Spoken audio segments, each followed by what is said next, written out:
Bonsoir les amis, nous sommes là pour la deuxième journée. Une deuxième journée que nous venons de vivre qui a été quand même assez pimentée. Tout a commencé par un mouvement revendicatif avec, suite à une agression d'une arbitre ce matin, par solidarité.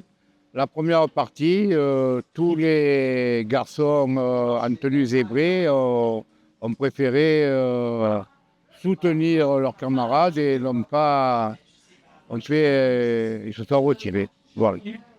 Et après, on a vécu une journée avec des épreuves, avec des parties fort intéressantes. J'en ai suivi quelques-unes, mais bon, je voudrais faire une petite remarque parce qu'en promenant dans le parc, j'ai constaté que l'ordinateur nous a offert deux derbies entre des équipes corses, des joueurs corses qui étaient venus ici voilà, et qui se sont rencontrés dans le parc Borelli en opposition. Ça me paraît un peu louche. Non, pas louche, mais c'est quand même rigolo. Voilà. Après, on a suivi pas mal de parties. Donc, mon ami Roger, je vais lui laisser la parole et après, on a la parole. Ah oui. Alors, ça a été une journée de folie pour tout le monde, pour les acteurs, pour les spectateurs. Dès ce matin, nous avons eu une partie extraordinaire entre Puccinelli et Guéraud, avec la victoire de Puccinelli. Puis, dans l'après-midi, les chocs se sont enchaînés. Morel a perdu contre les finalistes de l'année dernière. Et la plus grosse surprise vient de la défaite de Dylan Rocher en fin d'après-midi, qui a perdu contre une équipe de Rumilly, amenée par un PFR s'appelle, un PFR très adroit, qui a gagné quand même l'international de Ruyons. Dylan menait 9-0, puis tout s'est écroulé en quelques semaines. Il était très déçu, il disait qu'il a attendu 1h30 pour jouer cette partie. Par contre, les adversaires ont joué quand même le cadrage, donc c'est un équilibre qui se fait. Ou sinon, nous avons eu des très belles parties avec des victoires, beaucoup de victoires 13-12. La défaite, par exemple, de Philippe Roux, vainqueur en 96, qui a perdu 13-12. J'ai assisté à la défaite des Malgaches face à une très bonne équipe, celle de Fabrice Dran.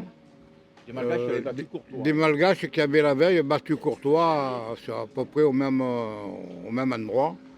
Et Christophe Gérard a fait une très très grosse performance au tir. Voilà, et puis voilà, il n'a pas manqué de boule. Voilà. Et puis ce qui fait plaisir, c'est qu'on a là trois joueurs très très sympathiques. Et voilà, donc c'est bien, ils seront là demain matin. On les suivra avec intérêt. Ouais, je passe la parole à mon ami Robert. Les étrangers, je vais parler des étrangers parce que les Malgaches étaient nombreux. Il y avait 3 équipes hier. Toutes sont tombées. Et l'équipe de béninoise qui a perdu aussi. Donc c'était pas un bon jour pour les étrangers. L'équipe du Bénin, quand même. Excusez-moi. L'équipe du Bénin, où il y a quand même un ancien champion de France junior, Ludovic Santiago, qui était avec ses Béninois. Bon, ils ont perdu. Voilà, ça fait partie du jeu. Voilà, Robert. Alors donc, depuis hier, je suis un des tenants du titre, qui est Michael Bonetto. Et on va dire que depuis hier, il n'y a vraiment eu aucune opposition. Hein. C'est méchant pour leur adversaire, mais enfin, ils se promènent. Hein. Ça déroule. Enfin, moi, on me dit, ouais, c'est vrai que quand ils sont en confiance, quand il n'y a personne en face, on tire bien, on pointe bien. Moi, je pense que celui qui est à droit, il est à droit. Hein. Bonetto. Il y a le contexte aussi, mais enfin, ça fait rien. Le gars, il va au rond, il tire, il frappe des boules, Il y a eu la dernière partie. Ils mènent 8-5. Ils tirent 4 fois. Ils ont un point. Ils tirent 4 fois pour faire 4 carreaux. 8 et 5, 13. Les enfants, je pense que c'est quand même, je veux dire, c'est des événements à souligner. Hein. Après, j'ai été un peu à droite et à gauche. Bon, moi aussi, j'étais à la partie de Fabrice Dran, là, hein, avec Richard Ovaguimian et Christophe Gérard. J'ai vu la partie aussi. très bon tireur. Hein. La dernière boule, pour gagner, il frappe à 14 mètres. Hein, il frappe la boule, tout ça. Carreau. Non, je ne sais pas s'il a fait carreau. Le Malgache est malheureux parce qu'il tire au bouchon, il fait casquette sur le bouchon et le bouchon s'arrête à 20 cm de la ligne de perte. J'ai vu ça, j'ai vu la partie entre Felten et Morel. Felten est ressorti vainqueur. Bartoli a perdu. Bartoli a également perdu, 13-7. J'ai vu la partie d'Antoine Cano, celui qu'on surnomme Chato, qui a perdu avec Dominique Usaï et qui c'était le troisième? Je me rappelle plus. Il faut dire aussi que les deux autres plans du titre restent en course. Il reste quand même encore Bodino, Michel Leloy et Stéphane Robineau. C'est quand même du lourd là. Hein. Je ne parle pas en poids. Hein. Et il reste Riviera avec Achadourian et Jordan Scholl. C'est du lourd là. Là aussi, ça joue bien. Les Quintés, ils sont encore là. Bon. Foyo est là, la dernière partie, il a gagné 13-0.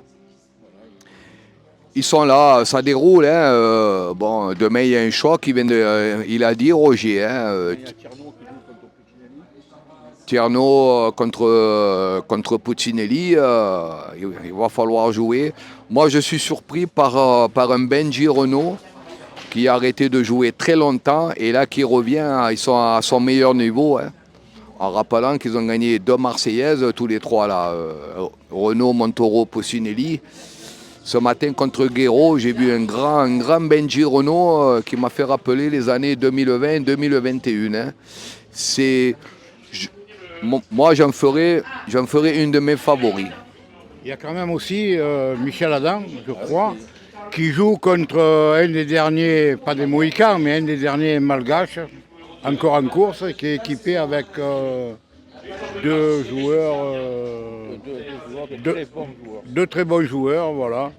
Donc Après, nous avons aussi le demi-finaliste de l'année dernière à la Balade des Jours. Qui va jouer contre Bonetto. Une revanche. Voilà. Donc je pense que demain, nous allons avoir du beau spectacle dans les allées.